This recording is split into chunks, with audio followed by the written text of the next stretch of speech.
আল্লাযীনা ইম্মাক্কান্নাহুম ফিল আরদি আকামুস সালাত ওয়া আতাউয যাকাত ওয়া আমারু বিল মারুফ ওয়া নাহাউ আনিল মুনকার। যারা রাষ্ট্র ক্ষমতা পাবে তারা দেশে নামাজ চালু করে মানুষের চরিত্র ভালো করে দেবে এবং যাকাত চালু করে মানুষের ক্ষুধা দারিদ্র বেকারত্ব দেশ থেকে তারা বিতাড়িত করবে।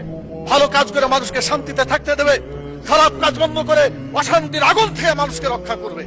কিন্তু দুর্ভাগ্য, আওয়ামী লীগ এসেছে 6 বার, বিএনপি 5 বার, জাতীয় পার্টি 2 বার, এতগুলো সরকার এসেছে, জাতীয় সংসদে কোরআনের একটি আইনও চালু করে নাই। মাননীয় স্পিকার, সবচাইতে লজ্জা, সবচাইতে দুঃখজনক কথা হলো এটা।